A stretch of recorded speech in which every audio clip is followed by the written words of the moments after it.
Good morning, students. We are on chapter 4 Confusing Adjectives. I hope you would have solved the exercises A, B, and C. Today, we are going to read about some more adjectives. But before we proceed, let's have a quick recap of our previous contents. Each and every. Each is used to refer to individual in a list of two or more. It is used with singular nouns. For example, each of the answers is correct. Each of these girls deserved a reward. Each person will get the reward. Now, every is used to refer to individual or separate items in a group of three or more. Here you have to remember that each is used to refer to individual in a list of two or more, and here every refer to individual or separate items in a group of three or more. It is used with singular nouns. Examples: every movie in the series is popular. Every visitor wrote a remark in the suggestion book. So every means each member of a group. We use every with singular noun to refer individuals to all the members of a complete group of something. Or we can say that every refers to something that happens regularly also.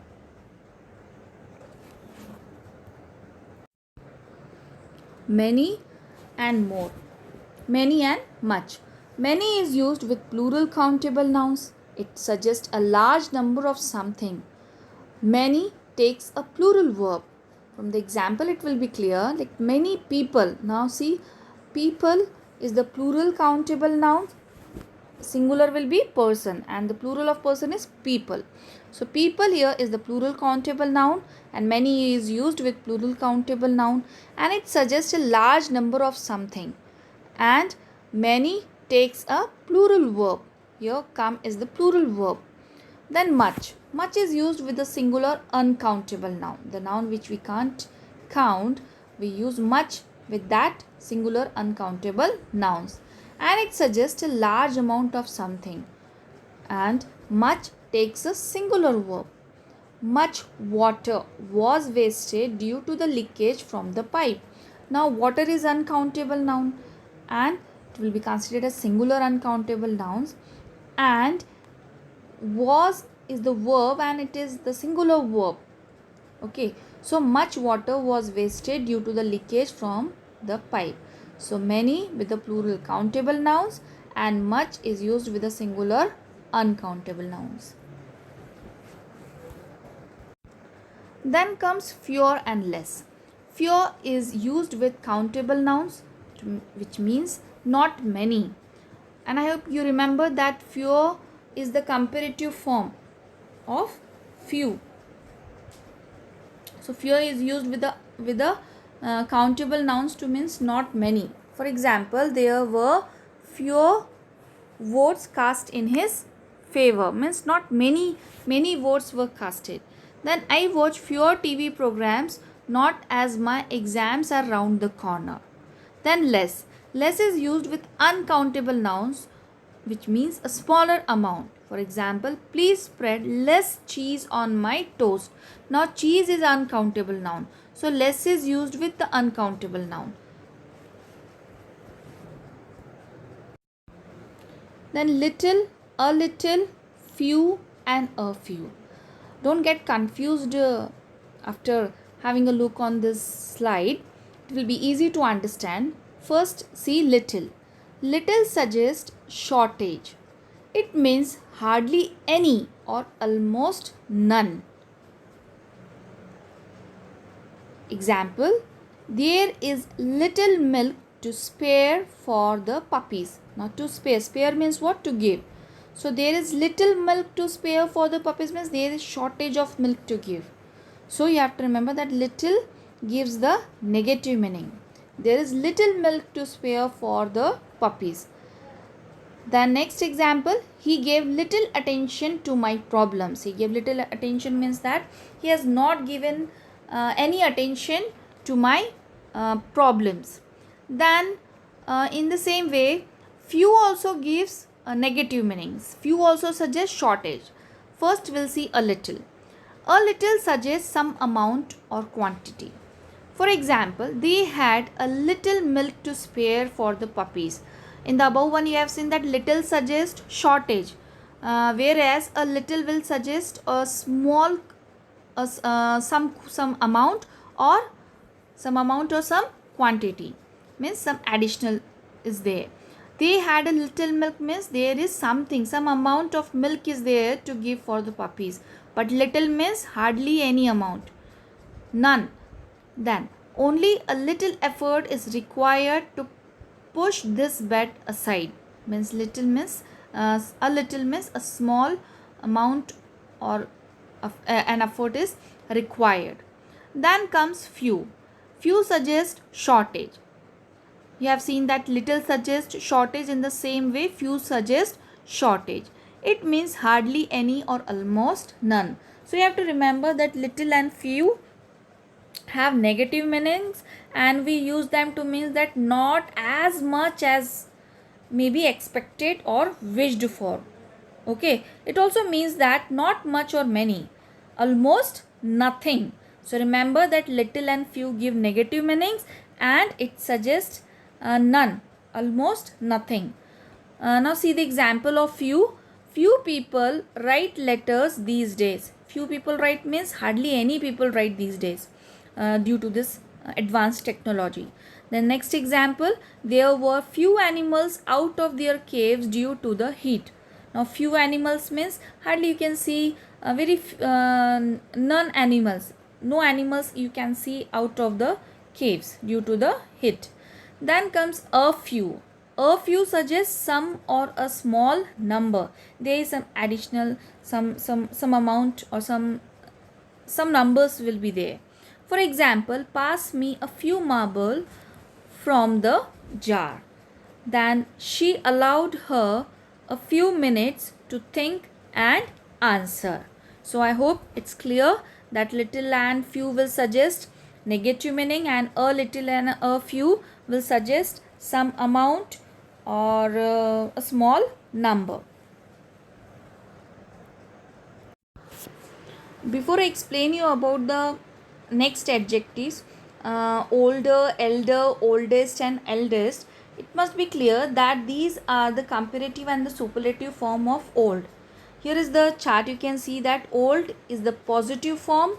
So elder and older is the comparative form of old, and eldest and oldest is the superlative form of old. So remember the comparative and the superlative, don't get confused.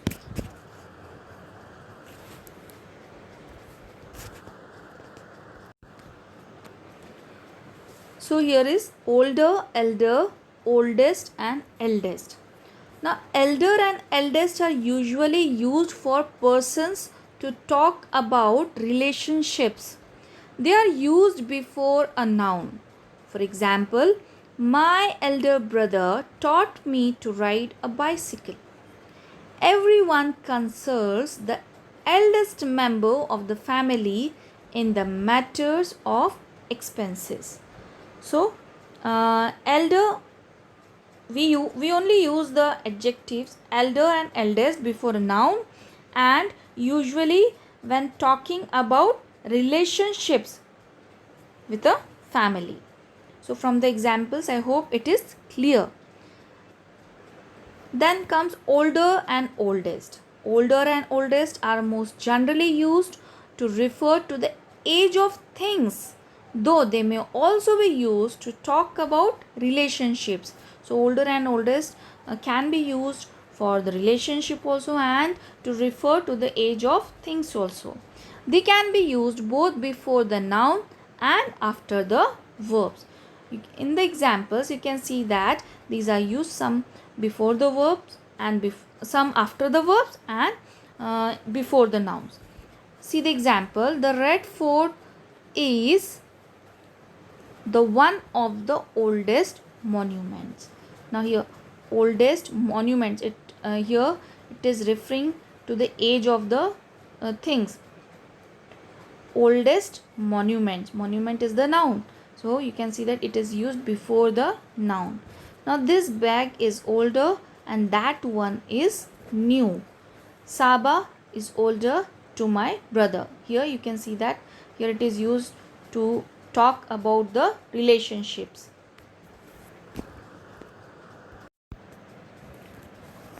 Now farther, farthest, further and furthest. Farther and farthest are used for distance away from the speaker.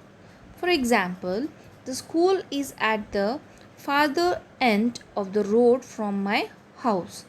We had walked to the farthest point of the woods and hence we got lost. So farther and farthest are used for the distance away from the speaker to refer to the distance. And further now. Further is more commonly used to suggest more or additional. So further is used to suggest additional, to tell or to add something more. They asked us to contact the office for further details, means additional details about the school timing. The students collect the further information about the dinosaurs from the internet. So further information means some additional information. So remember that farther and further are the comparative adjective or adverbs, or we can say that the comparative form of far. There is no difference in meaning. Farther refers to the actual distance between the object, whereas you can see that further refers to the distance or something that is additional or more. And farthest is the superlative adjective or superlative form of far.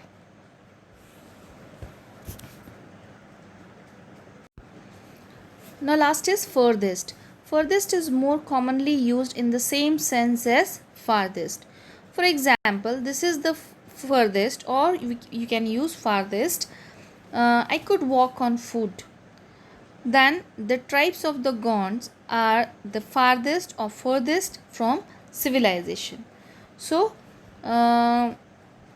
remember that furthest is the superlative form of far, and furthest is used in the same sense as farthest, means in the same sense of farthest.